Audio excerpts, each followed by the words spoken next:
Hi guys, வாங்க இந்த ட்ராமாவோட next எபிசோட்குள்ளே போகலாம். எபிசோட் ஸ்டார்டிங்லேயே நம்ம ஹீரோவோட தம்பியுமே அடி வாங்கிட்டு வந்திருப்பாரு. அப்படி அடி வாங்கிட்டு வந்தவருமே ஹீரோயின் தான் அதுக்கெல்லாம் காரணன்ற மாதிரி அவங்க சித்திக்கிட்ட சொல்ல செய்ய, நம்ம ஹீரோட சித்திக்குமே இவ அடிச்சாளா அப்படின்ற மாதிரி ஷாக்காக பார்த்துட்ருக்க.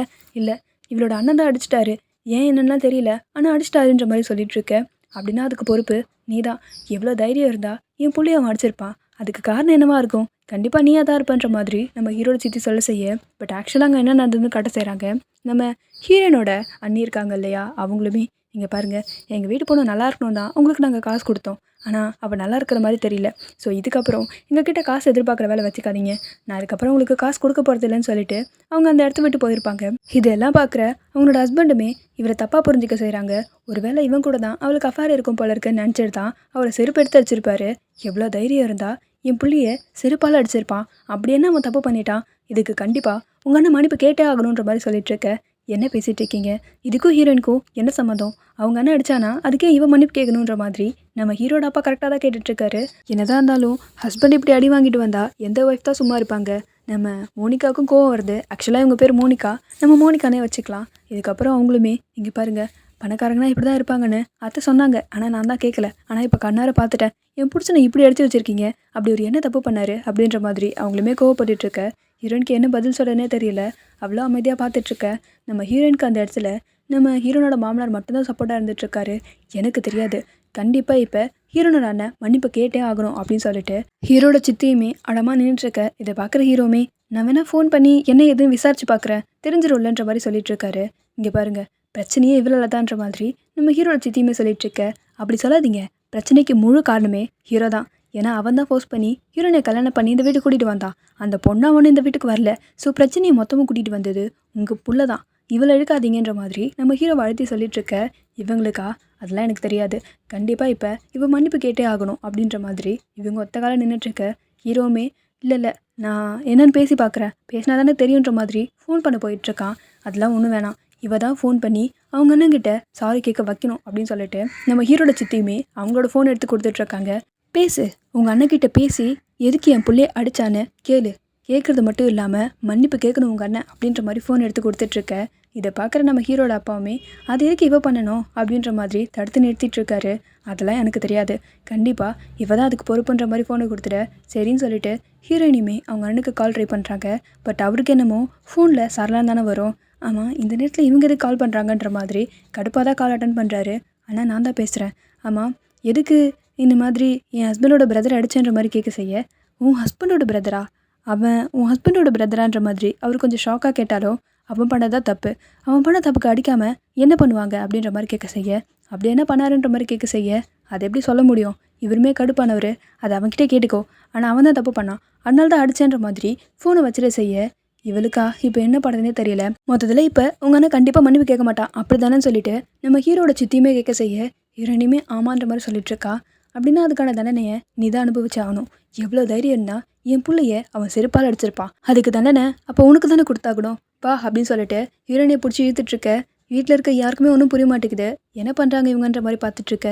அதுக்கான தண்டனை உனக்கு தானே கொடுத்தாகணும். என் பிள்ளைக்கிட்ட நீ மன்னிப்பு கேட்க வேணா, வா போ, அவன் செருப்பு எடுத்து கண்டிப்பாக நீ அவன்கிட்ட மன்னிப்பு கேட்டாகணுன்ற மாதிரி சொல்லிட்டு இருக்காங்க.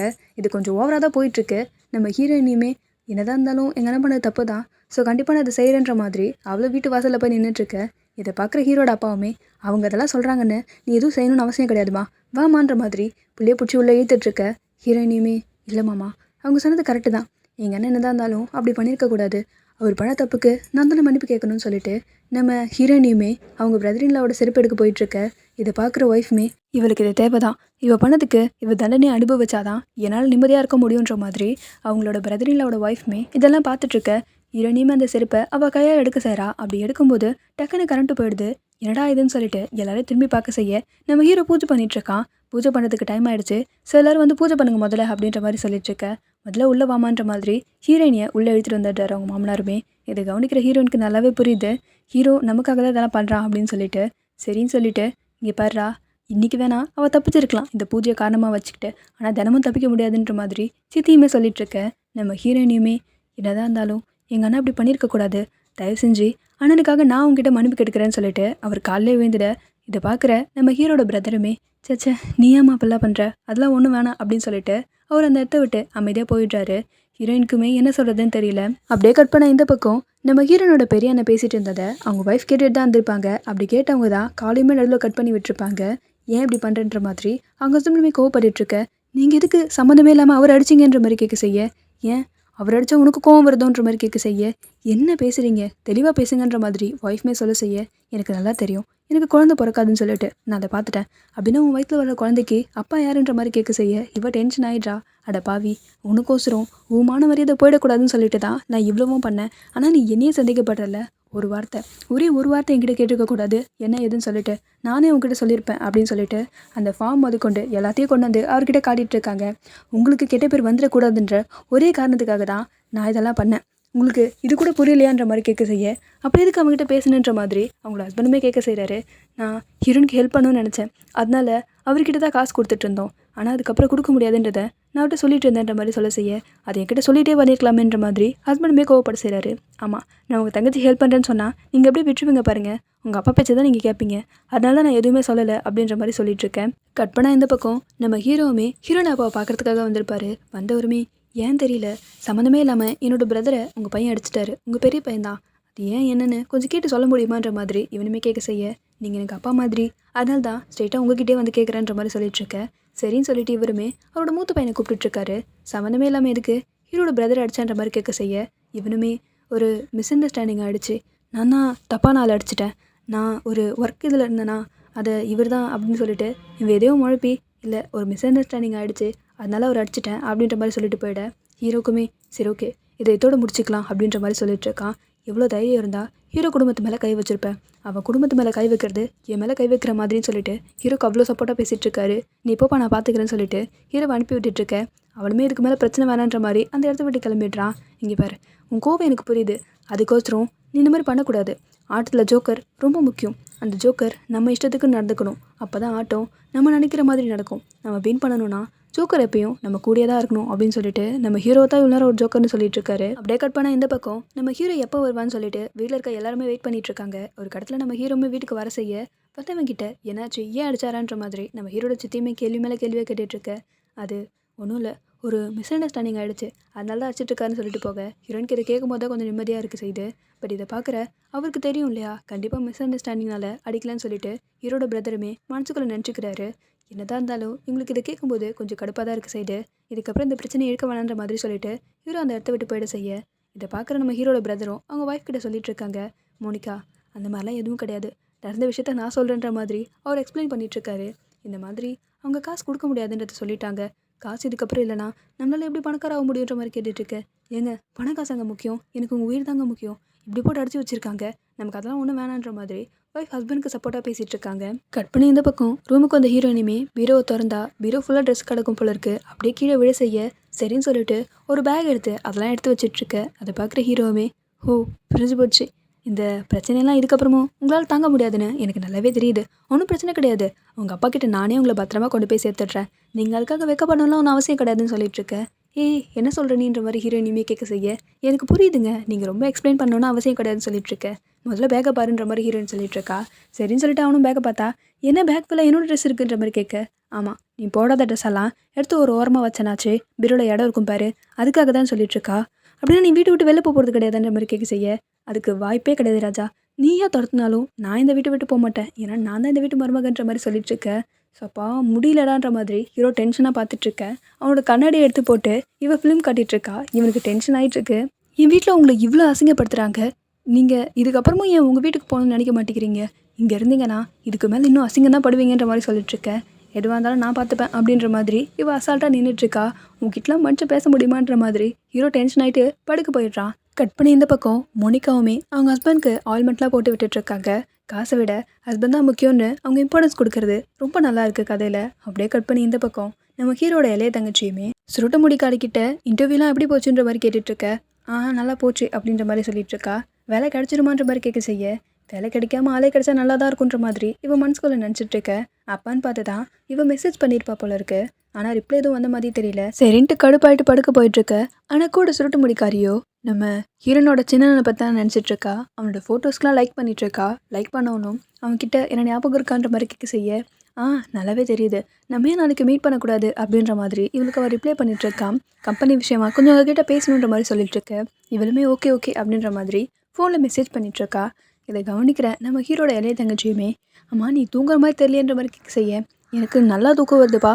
இங்கே பார் நாளைக்கு வேறு நான் வெளில போக வேண்டியது இருக்குது அப்படின்னு சொல்லிட்டு இவள் ஈத்து போத்துட்டு படுத்துட்ருக்கேன். இந்த பக்கம் ஹீரோட இளைய தங்கச்சிக்குமே ஃபோன் கால் வர செய்யுது.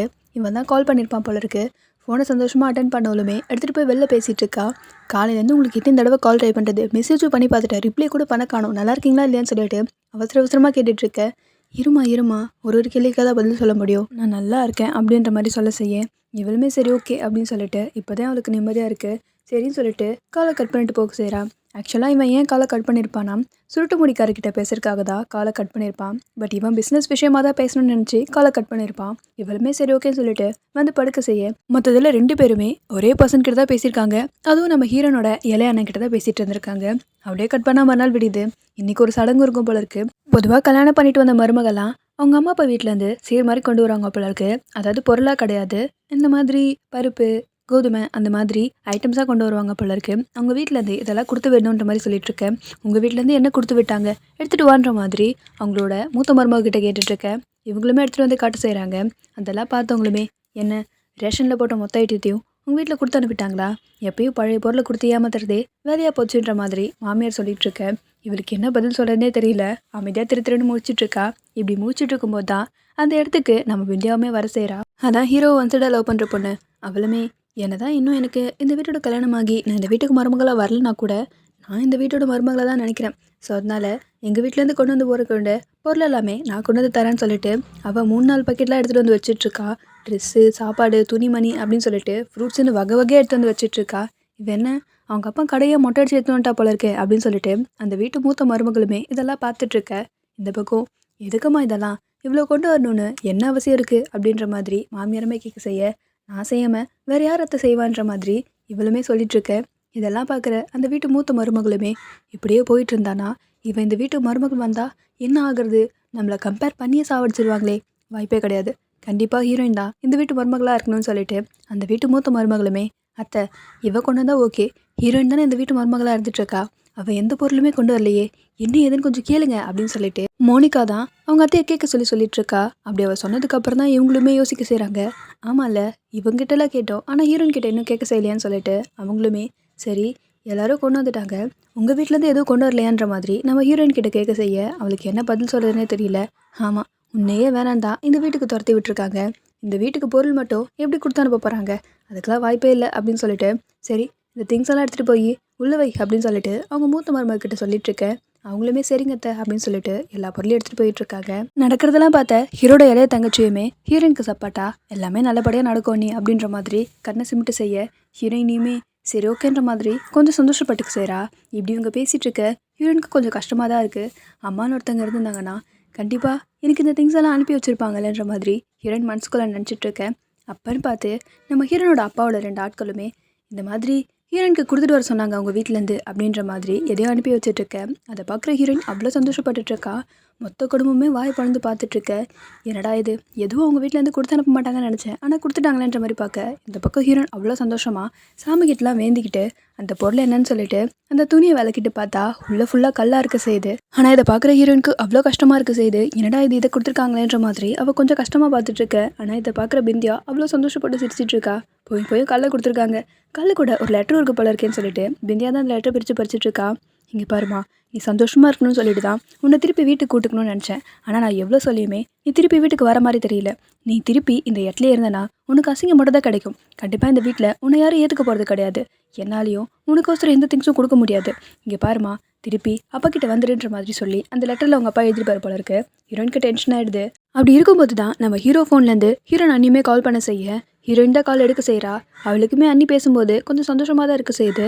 இருந்தாலும் உங்கள் அப்பா அப்படி பண்ணியிருக்கக்கூடாது, நான் திங்ஸ் எல்லாம் பேக் பண்ணுறதை உங்கள் அப்பா பார்த்துட்டாரு, கோவப்பட்டு இந்த மாதிரி பண்ணிட்டாருமா, தயவு செஞ்சு என்னை மன்னிச்சிக்கோ, என்னால் உனக்கு எதுவுமே கொடுக்க முடியலன்ற மாதிரி ஃபீல் பண்ண செய்ய அதெல்லாம் ஒன்றும் இல்லை நீ பரவாயில்லன்ற மாதிரி ஹீரோயின் சொல்லிட்டு இருக்கா. இங்கே பாருமா, நான் பொய் சொன்னது உனக்கு கண்டிப்பாக கோவத்தை கொடுக்கலாம். ஏன்னா நான் உன் நல்லதுக்காக தான் அப்படி பண்ணினேன். ஏன்னா கண்டிப்பாக அந்த வீட்டில் உன்னால் சந்தோஷமாக இருக்க முடியாது. தினம் அந்த வீட்டில் உனக்கு பிரச்சனை தான் இருக்குன்ற மாதிரி சொல்லிட்டு இருக்க. அப்படியா அண்ணி? அப்படி பார்த்தா எங்கள் வீட்டில் கூட தான் தினசரி உங்களுக்கு பிரச்சனை இருந்துகிட்ருக்கு. அப்படின்னா நீங்களே எங்கள் வீட்டை விட்டு போயிருக்கணுமே, ஏன் அந்த வீட்டிலே இருக்கணும்னு நினைக்கிறீங்க? அதான் நீ புகுந்து விடுன்றது. கண்டிப்பாக இந்த வீட்டை நான் விட்டு கொடுக்க மாட்டேன். எவ்வளோ பிரச்சனை வந்தாலும் சரி நான் இங்கே தான் இருப்பேன் அப்படின்ற மாதிரி ஹீரோயின் ஸ்ட்ராங்காக சொல்லிடுறா. இப்படி இவங்க பேசிகிட்டு இருக்கும்போது நம்ம ஹீரோயின் அப்பா பேசுகிற குரல் அவளுக்கு நல்லாவே கேட்குது. ஹீரோயின்காக எந்த திங்ஸுமே இந்த வீட்டிலேருந்து கொடுக்கக்கூடாது. ஸோ அவளுக்கு எடுத்து வச்ச எல்லா திங்ஸையுமே பிச்சைக்காரங்களுக்கு கொடுத்துரு அப்படின்ற மாதிரி சொல்லிட்டு நம்ம ஹீரோயின் அப்பாவுமே அந்த எடுத்துகிட்டு போக செய்ய ஹீரோயினுக்கு அது நல்லாவே கேட்டிருக்கு. அவளுமே அவங்க அப்பா வீட்டுக்கு கிளம்புறா. இதை நம்ம ஹீரோட மூத்தாக்காமே கவனிக்க செய்ய நம்ம ஹீரோயின் அப்பா என்னமோ பிச்சைக்காரங்க இல்லை ஏழைக்கு தான் இதை கொடுக்கணுன்ற மாதிரி சொல்லி தான் கொடுத்துருப்பாரு. பட் ஹீரோயினியுமே அந்த க்யூவில் நின்று தான் அவங்க அப்பா கொடுக்குறத வாங்கிட்டு வரா. அதை வாங்கும்போது அவளுக்குள்ள என்னமோ ஒரு திருப்தி. அப்பா கண்டிப்பாக இது என் வீட்டில் எனக்காக கொடுத்தது, இதை நான் எடுத்துகிட்டு போவேன் என் மாமியார் வீட்டுக்குன்ற மாதிரி அவள் மனசுக்குள்ளே நினச்சிக்க செய்ய இதை பார்த்த நம்ம ஹீரோட அக்காவுக்கு என்ன சொல்கிறதுனே தெரியல. ஏன்னா அவங்க ஹீரோயின் பின்னாடியே ஃபாலோ பண்ணிட்டு வந்திருப்பாங்க. ஹீரோயின் எங்கே போகிறான்னு சொல்லிட்டு இதை பார்க்குறவங்களுமே இந்த பூஜையெல்லாம் ஒழுங்காக பண்ணுன்றதுக்காக நீங்கள் இவ்வளோ தூரம் இறங்கி வந்திருக்கீங்க. எனக்கு இதை பார்க்கும்போதே தெரியுது நீங்கள் எவ்வளோ எஃபர்ட்ஸ் போடுறீங்கன்னு சொல்லிட்டு. கண்டிப்பாக இதுக்கெல்லாம் பலன் கிடைக்கும்னு சொல்லிட்டு நம்ம ஹீரோட சிஸ்டருமே ஹீரோயினுக்கு சப்போர்ட் செய்ய சரின்னு சொல்லிட்டு ஹீரோயினை கூட்டிகிட்டு அவங்க திருப்பி வீட்டுக்கு போயிட்டுருக்காங்க. ஹீரோயின் பதிலுக்கு எதுவுமே மறுத்து பேசின மாதிரி தெரியல. இந்த பக்கம் ஆக்சுவலாக இவங்க எடுத்துகிட்டு வராங்க இல்லையா, இந்த ஐட்டம்ஸ் வச்சு தான் வீட்டில் சமைக்கவே செய்யணும் போல இருக்குது. அந்த சமையலை வச்சு தான் இவங்க சாப்பாடுமே சாப்பிடணும் போல இருக்கு அன்றைய நாளைக்கு. அப்படின்னு பார்த்தா ஹீரோயின் வெறும் கையோடு வந்திருக்காளே, அவள் இன்னைக்கு பட்டிதானான்ற மாதிரி பிந்தியாவுமே கேட்டுட்ருக்க. அப்படின்னு யார் சொன்னா? அவங்க வீட்டிலேருந்து அவளுக்கு என்ன ரேஷன் வரணுமோ அதெல்லாம் வந்துடுச்சு. ஸோ நீ போய் உன் வேலையை பார்த்தா நல்லாயிருக்கும், அதை விட்டுட்டு ஹீரோயினை டிஸ்டர்ப் பண்ணாத அப்படின்னு சொல்லிட்டு ஹீரோட பெரிய அக்காவுமே சொல்லிட்டுருக்க. அப்படியா, அதுக்கு வாய்ப்பே இல்லையேன்ற மாதிரி பிந்தியாவுமே பார்த்துட்ருக்க. அவங்க வீட்டிலேருந்து கொடுத்து அனுப்பின பொருள் அப்படின்னு சொல்லிட்டு ஹீரோயின் கையில் இருக்க திங்ஸ் எல்லாம் காட்ட செய்ய இவ கொஞ்சம் கடுப்பாயிடுறா. இதோட நமக்கு இந்த எபிசோட் முடிக்கிறாங்க. நெக்ஸ்ட் எபிசோட் சீக்கிரமாக பார்க்கலாமா கிளை? Okay, Tata, bye bye.